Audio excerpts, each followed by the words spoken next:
Hey book baddies, I hope you're having a great day, week, weekend, whenever you're getting around to watching this. If you've seen one of my videos in the past, welcome back. If you're new, welcome. My name is Hides or Heidi. This is my channel all around book related content. And today we're going to be doing my February reading wrap up. And it was another rough-ish month. January was a rough month when it comes to reading. Still got through a bit. February, I was expecting a little bit more because I had some time off because my birthday's in February. It's fine. We're rolling with it. We got a lot of life things going on right now. So, yeah. Also, please ignore the fact that my hair is kind of a hot mess right now. I'm retraining my curls, so she's probably real frizzy. Well, waves, not curls, whatever. So she's probably real frizzy, so she's going to look a little messy for the next few videos. Just bear with me. Also, if you see this, don't worry. This is an old injury from back in the day, aka high school, and every once in a while she rears her ugly head. This week she reared her ugly head. It's a sprain from when I was crowd surfing at a rock concert. Questionable decisions were made, and I'm still feeling it over, I think, 10 to 15 years later. It's great. Great choices. Great choices. I digress on that point. So, as per usual, go ahead and grab your drink of choice. Look how cute my mug is. It's the Scooby and the Gang. It says, Zoinks, it's morning. And yes, it is actually morning when I'm filming this. I've actually been up for quite some time. I've actually already had a chai latte. Delicious. So I moved on to a tea. I'll probably move on to some more coffee later. We'll see. It's going to be a really busy day, so I'm trying to get this filming in. Hopefully going to get it edited and uploaded today. I'm behind. Again, I had to travel for work, and life is life. Life is life. So get your drink of choice, get comfy. We got some books to discuss. And yes, I actually made this in a reasonable time so I can drink it. We're learning, I think. So, as per usual, I got my notes. ADHD requires notes. So if I'm looking down, it's just to make sure we're staying on track. As per usual, I'm going to go through my DNFs. Then I will go through our lovely audiobooks, eBooks, and then physical books. It's just how I roll, how we do things, just to let you know how these videos function. So we'll go ahead and roll right into our DNFs, which I had 3 DNFs in February. And the first one was They Both Die in the End. And this was pretty highly recommended. And this is following 2 high schoolers, I believe. I didn't even write their names down. And they are, like, they live in a world where basically they are called the day that they're dying. There's, like, some sort of company that knows when you're dying, and they call you the morning that you die. They don't tell you how you die. They just say, hey, today's the day. You're... I was not, like, super into this. I liked the concept, but I just thought it was kind of boring, so I just feel like I was not focused on it, and so I was like, you know what, we're good on this concept. So, sorry, DNF for me personally. The next one is actually a very popular book, and as usual, I like to just hurt people's feelings. And Emily Wilde's Encyclopedia of Faeries. I don't understand the hype around this book. I think I got about a little over 100 pages in because I kept being like, maybe if I get a little further, maybe if I get a little further, I'll get into it. This book is boring. Honestly, in the first, like, roughly 100 pages, and this is only right around a little over 300 pages, so I read about a third of the book, I felt like basically nothing was happening. Like, Emily winds up in this town, and she's basically pissed off all of, like, the townspeople. I don't know how she's pissed off all of these townspeople. I guess she offended somebody in the town, and you're not supposed to offend this particular person.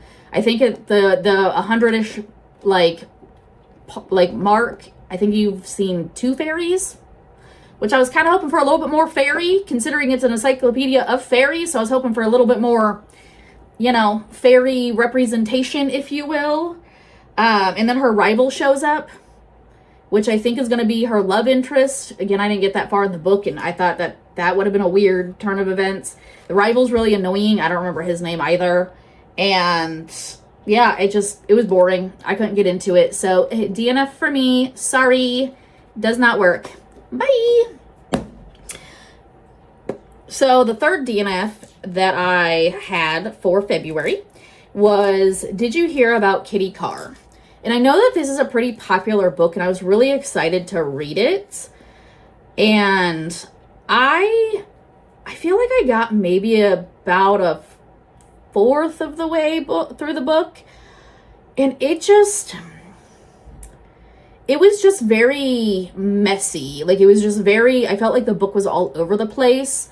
I felt like the writing was very messy, and it was semi-hard to follow because I felt like you got like these weird like time changes, point of view changes, and it just didn't work for me. I was not interested in the characters. I didn't feel like I was getting any connection with the characters. So I'm good on that one. And if you ask, Heidi, what's that about? It's about this lady named Kitty Carr. You see her present day family, and then you see her like like the different timeline is like her memories of like growing up. I think. So it didn't work for me. DNF, sorry. Those were the DNFs for February. We'll go ahead and move into the audiobooks. And I had 4 audiobooks that I finished in February. The first one is They Can't Kill Us Until They Kill Us.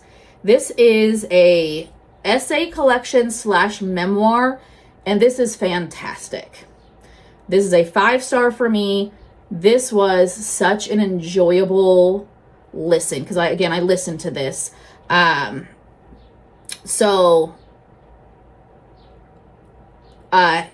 Hafeen, I believe is how you pronounce his first name. Sorry if I botched that. I always look things up, but I still feel like I botch names, so I apologize. I loved his writing style. I feel like it's very eloquent. It's very lyrical. I think anybody could connect to his stories, but I felt like because he grew up in Columbus, Ohio, and I live in Columbus, Ohio. And I feel like I was able to, like, because I knew the places that he was talking about in his, like, essays. And I was like, oh, like, so I could really, like, visualize, like, exactly where he was talking about. Because I'm like, oh, I've been, like, to this particular place. Oh, I've been to that particular place. And it was just, like, to read a memoir about somebody that grew up in the same area that you grew up is very surreal. And it's just, like, it's interesting because you get to see how somebody else experiences the same place that you live. And I just think that it was a fantastic essay collection. I'm actually going to wind up picking up a physical copy of the book because I enjoyed it so much. And it was actually, this is an indie author, and it was published by an indie publishing company in Columbus. So I'm going to pick up a physical copy when I go to this, like, that in particular indie bookstore. And I'm really excited about having just a physical copy. And if you like essays and memoirs, I highly recommend this one. Just absolutely fantastic. Just overall, no notes, nothing bad to say. Just so good. So that is They Can't Kill Us Until They Kill Us. Let me take a drink here.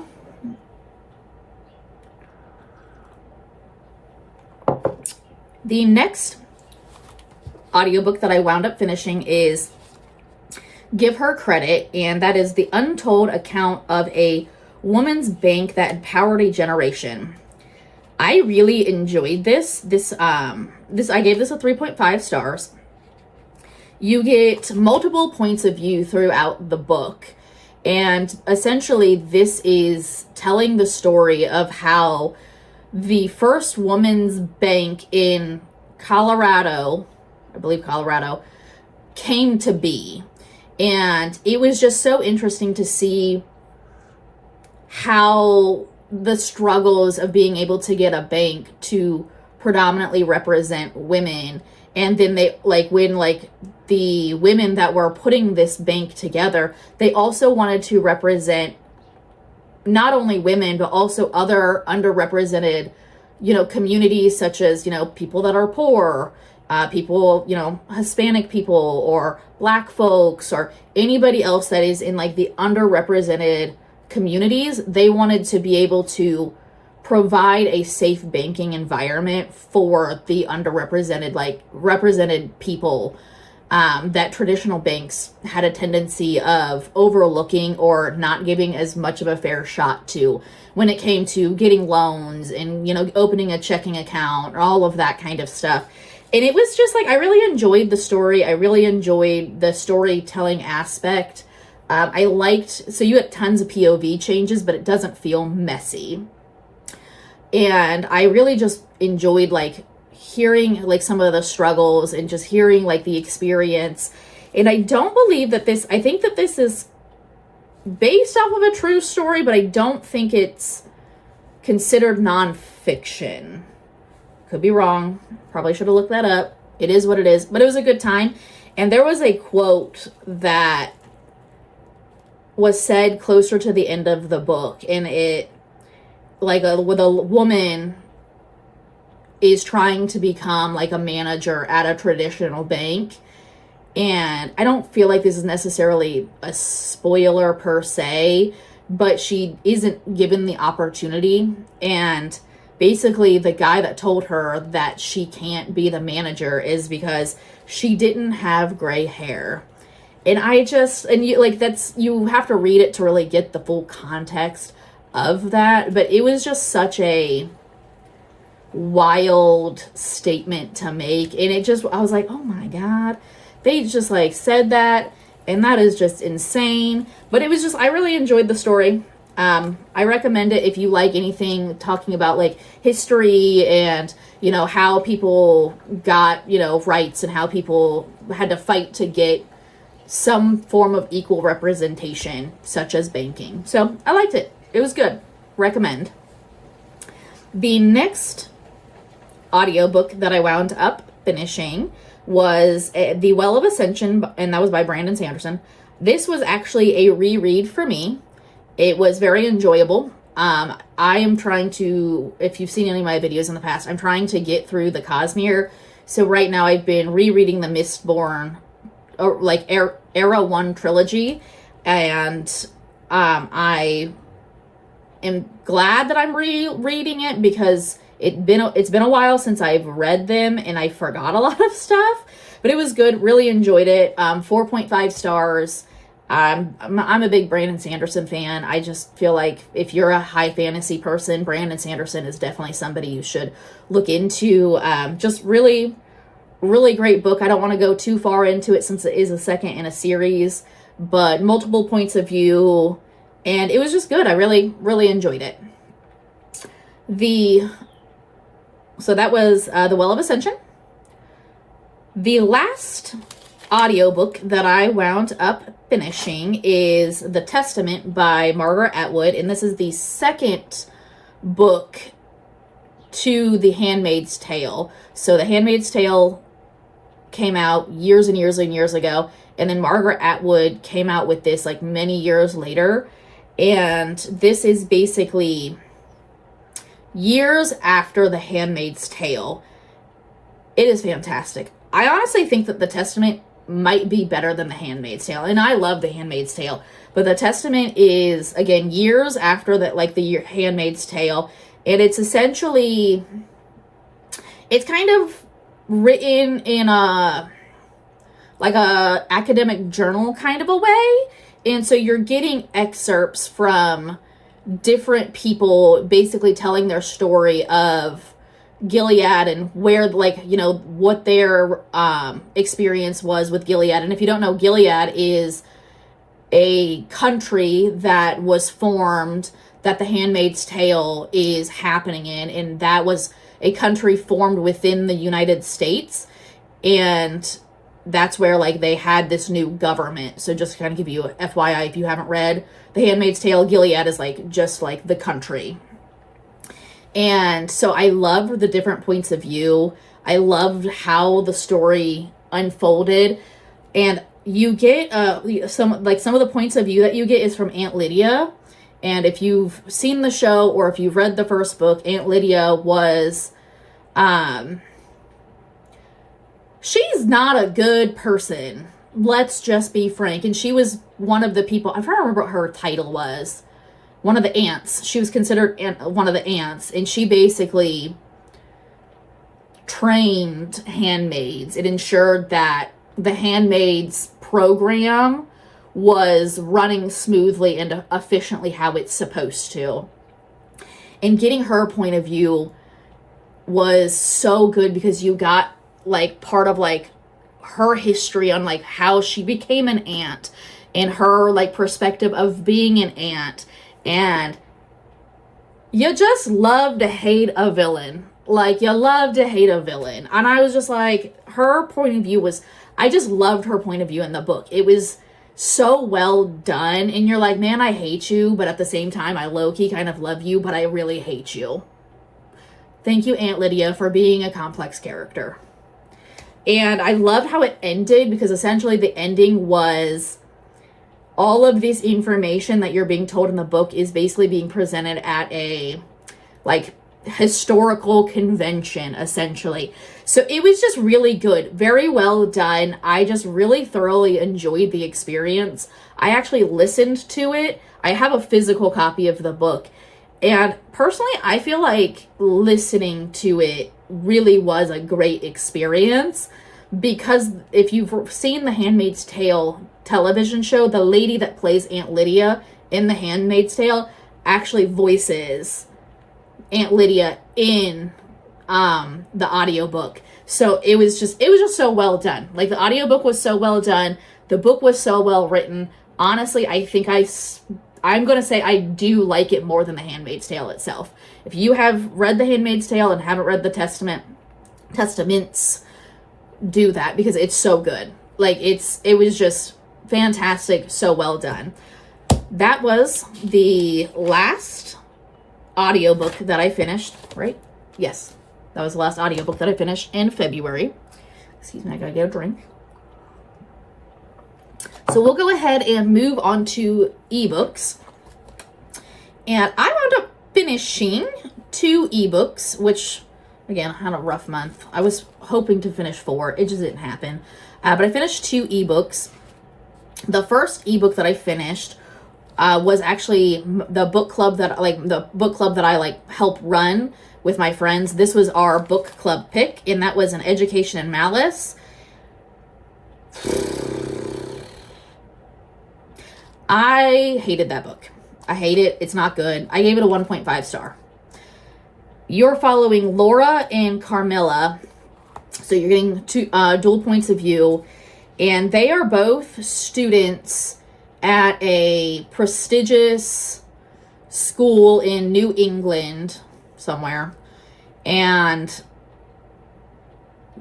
Carmilla is already at the school, and Laura comes to the school, is now attending the same like classes, and they're both part of this like elite like writing program that a professor there puts on.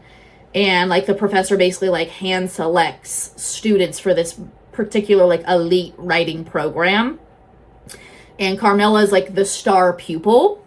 And then Laura comes in and becomes another star pupil. So there's like a rivalry like dynamic between the two of them. And the professor is disturbing to me. I think that she has like this weird power play dynamic between her and Carmilla. And so the professor is a vampire. This has vampires in it. And I don't think that's a spoiler. I think that's on like the synopsis to the book. But she has a very unique relationship with Carmilla. And I did not like the power dynamic between the two. And there's a trigger warning about the power dynamic. And I don't typically have issues with power dynamics if like written well, because it's a real thing. And I think that talking about it is important.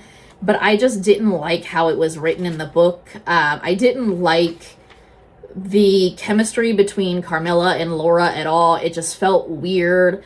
The book just, there was just like, it just felt so choppy. Like, it just felt like you got all of these moments of just like all of this like description of stuff, but nothing was really happening. And I was like, okay, like, what are we, like, what is the goal of this? And then you just get like you just be like, nosedive into like, now like Laura and Carmilla are in a relationship, because they wind up in a relationship, and it's just weird. Like, I don't like how the story's written. I don't like the dynamic of the characters. The story's really choppy. You get a lot of unnecessary fluff and not enough character like build between like relationships and things along those lines. So it didn't work for me personally. Actually, our group, I think pretty much everybody in our group was not a fan of the book. So yeah, it didn't work. It just didn't work. So that was An Education in Malice. The last ebook that I wound up finishing was The Lost Sisters, and that is a novella to is it Elfham? Wait, I have the second book right here. Is it called the Elfham? It's like a novella for the Cruel Prince series. I'm actually reading The Wicked King right now. And this is from Taryn, which is Jude's twin sister. Like, this is her perspective. And it's basically letters that she is writing to her sister, essentially like apologizing for things that happen in book 1. And I thought it was an unnecessary addition. I didn't really see the point of the addition of the book. I think that, I mean, I'm reading the second book right now, so I have a little ways to go with the story. But Taryn, I think that's how you say her name. Taryn, whatever. I don't like her character, and I didn't think that the novella from her perspective helped her character in any capacity. Quite frankly, I feel like I disliked her character even more after reading the novella. So I just thought it was kind of a waste of a story, in my opinion. I gave it a 2-star. Like, it's well written. You know, I like Holly Black's writing style, so I think that it's well written. I just don't think it's a necessity, at least as of right now, with the story. Again, I still have the 2 books out of like an original trilogy. So could I change my mind on that later? Maybe, but I don't know. I don't right now feel like it was a necessity. Those were the 2 ebooks that I wound up finishing. Let me get some water real quick.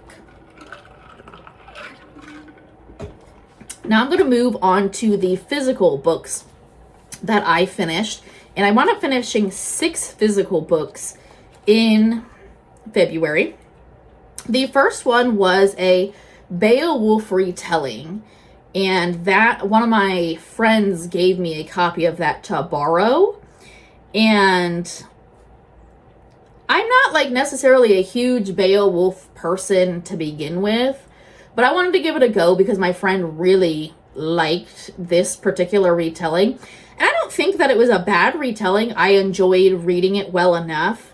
The only thing that really bothered me about this particular retelling is the author decided to put some common slang into the story. So she kept putting the word bro into like Old English, and it just felt one, kind of funny, but then also very jarring for the type of writing style Beowulf is historically written in, because she did write this in a like Old English writing style, but then would just like insert like bro in. And it didn't work for me. Like, I did not like that addition personally. I just thought it was weird, and it just felt like, I just felt like jarred when I read that in the story. But all in all, like, for a retelling, I thought it was okay. I gave it a 3-star. Again, I'm not a huge Beowulf person to begin with, so, you know, it did the job. She did the job. The next physical book that I wound up finishing was Adam and Evie's Matchmaking Tour, and this was such a good time. I thoroughly enjoyed this.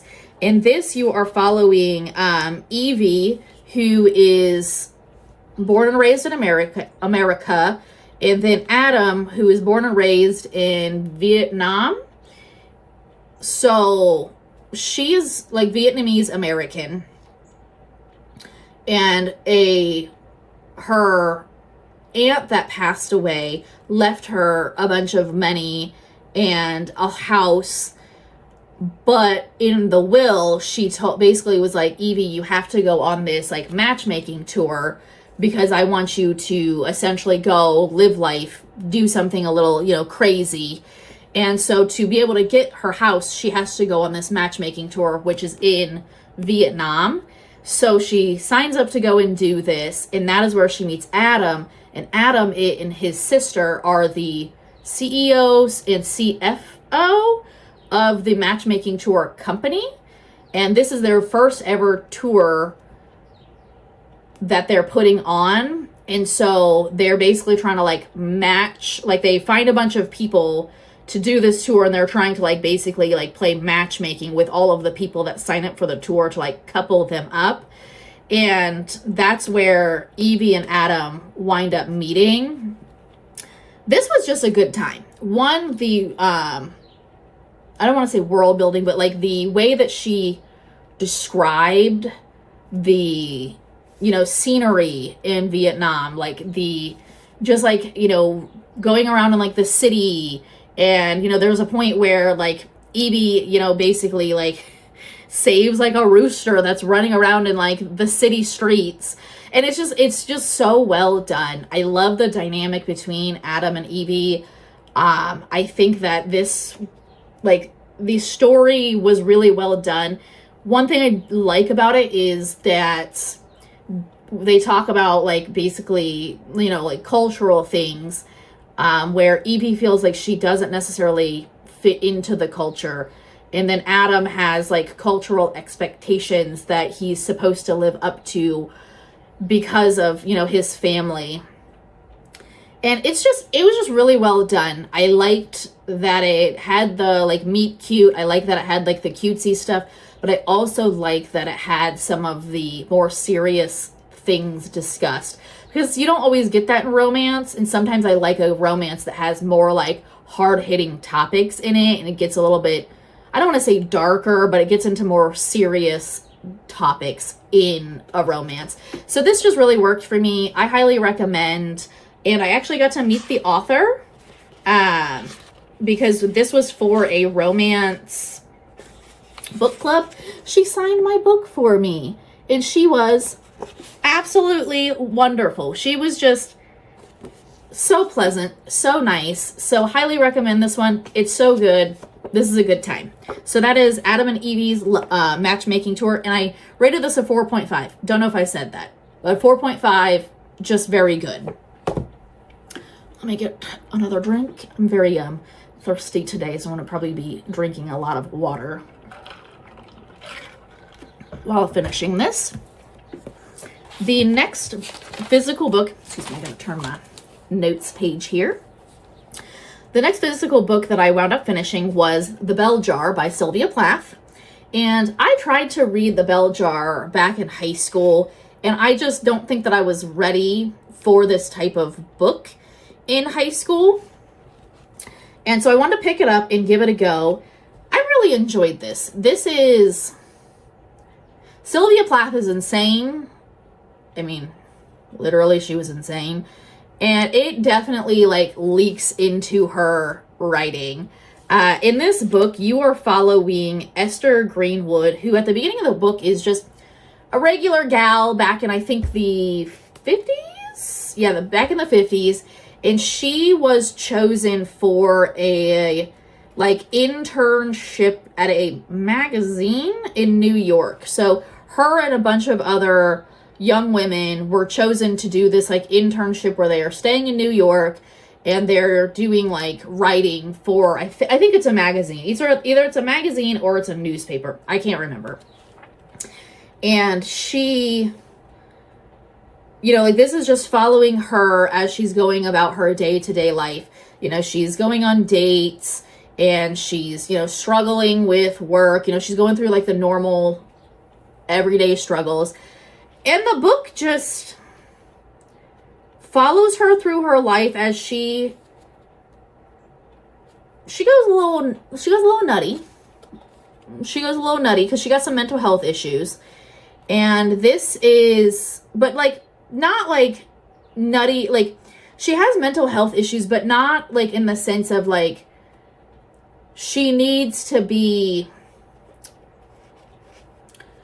need to be in an asylum. Like she's like, I think she's got like depression, you know, like I would say like normal mental health things. But back in the 50s, any kind of mental health things, especially for women, you're going to wind up in an asylum. And so she winds up in an asylum and it gets just wild. And I think that it's really just interesting to see how women, like I liked this book because I think it was interesting to see how women that had mental health issues were treated back in the 50s. So this was a wild but good read. Like I enjoy it. I think people should read it. I think it's a good reading experience, but it is a little nutty because it's Sylvia Plath. So you're getting a little nutty with Sylvia Plath. But I think that this is just a fantastic representation of like struggles of women, like that women went through in the 50s.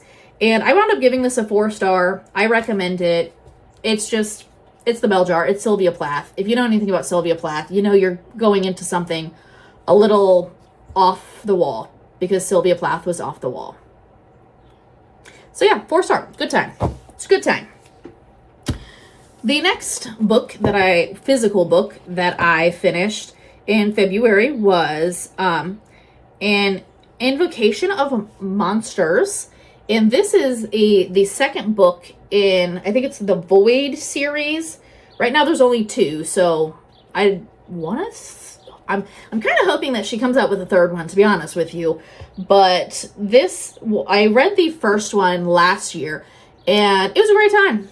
I had a good time. This is spicy with monsters. I will let you fill in the blanks from there. One thing I liked about the first one as well as this one is there's actually like a plot line. So in the first one, you're following Juno. In this one, this is Juno's cousin, Ellie.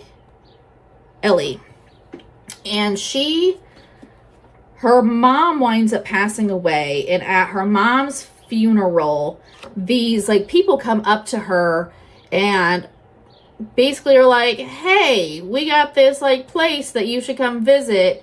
Your mom used to visit this place all the time. You should come check it out. So she goes and visits for reasons I don't understand. I don't know if I just go and visit some random place. Some strangers were like, hey, come visit. And this place is essentially like a cult. Like they're a crazy cult. So she basically goes and puts herself into a situation with a crazy cult. And the stuff that happens in this book, which I don't want to go too deep into, ties into things that happened in the first book. So they do connect. You actually see Juno reappear in this book. So you get, a little bit of her character coming back.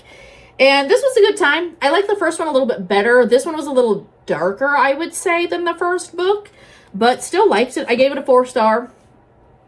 If you're looking for some monster spice with actual plot, this did the trick. It's a quick read.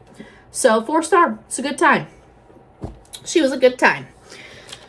The next book that I wound up finishing, physical book, was A History of Sound, and this was for a literary fiction book club that I am in. This is a short story. This short stories, and all of the stories connect. And so basically at the beginning of the book, you get like one part of the story, and then later you get like a different part of the story, and they like connect together as you're like reading them. So I feel like this was well written. I think that the writing style was very lyrical. I enjoyed it. My mind wasn't blown by this. I gave this a 3-star. I liked it. I liked the short stories.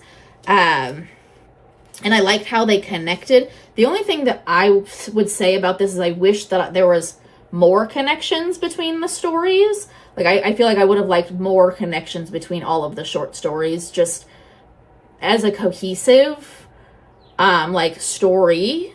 But it was a good time. I liked it. Very beautiful writing. It's a fairly quick read.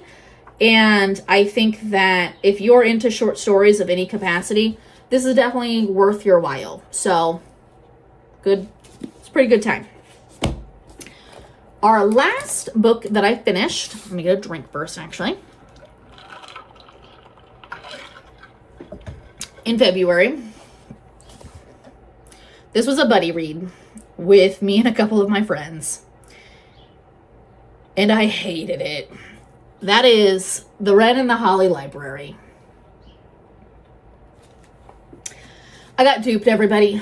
I got duped by the pretty cover, the sprayed edges, the pretty end papers. I got duped. Red Tower, you got me. You got me to buy an arguable piece of garbage that should be thrown directly in the trash.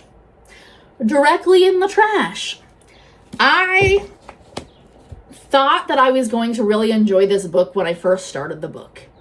And then it just kept nosediving. And then we just kept nosediving. And the nosedive never stopped. At one point, I give this a 1-star, by the way. You can't tell. At one point, I legitimately thought that the author was a man. Part of me still thinks the author might be catfishing us and might still be a man. Because I looked, like, here's the author. I looked her up. And I was like, okay, like, says this is a lady. But I'm not convinced that this was not written by a man. Because the main character is Kierce. She is giving female character written by a man. And just some of the choices. So she's like a thief. And at the beginning of the book, she's supposed to be breaking into this house to, like, steal, I don't remember what, like a ring or something. And so she's, like, breaking in. And so she's, like, this amazingly trained thief. But, like, as the story goes on, like, she's about to go and do this, like, crime. And she's supposed to, you gotta wear, you're breaking in somewhere. You're supposed to be probably wearing, like, black in theory because you don't want to be seen. Wear, like, maybe some combat boots or some tennis shoes, something that's comfy. Homegirl puts on heels. Ma'am, you're going to break into someone's home in a stealthy capacity. Heels are not the correct choice for this. And, she was a character that was always like, oh, like, I don't care about, like, my clothes, and I don't care about, like, wearing pretty things, but maybe I'll put on this dress. Why? And my thing is, like, homegirl, if you want to look good for yourself, look good for yourself. Do you? Like, look at yourself in the mirror. Go, give yourself some kisses. We love that. We love looking great for yourself. But it was giving, I'm looking good for the male love interest. And I hated it. I hated it. The story was very predictable. I hated the, like, she has a male love interest that she's in love with, allegedly. Even though it was, like, where did that happen? Where did the love come from? We don't know. I missed it. And then, like, there's another male love interest, but, like, not really. And it was just, I think that this book is terrible. Everything about this book could have been fantastic. This could have been a fantastic book. And it wasn't. It just wasn't. Everything about this book failed for me. This is a 1 star. I literally canceled my pre-order for the second book. So glad that I finished this before the second one came out, and I got a second of this, because we don't need a second of this. Throw her right in the trash. Sorry, she was a absolute no for me. That's what it is. That was the last book that I finished in February. I would be curious to know if anybody has read any of these books. If you have a very different opinion than me. Like, did you read this book and love it and go, Heidi, your opinion is trash? That's fine. That's okay. We're allowed to have different opinions. You're allowed to love things you love. I'm allowed to love things I love. That's the same thing with hate. That's okay. So thank you for coming along with me on reviewing some books from February. I would love to hear your thoughts on any of these books. If you read them, liked them, didn't like them, if you're looking forward to reading any of these books. And yeah, I will see you in the next video. Thanks again for sticking around.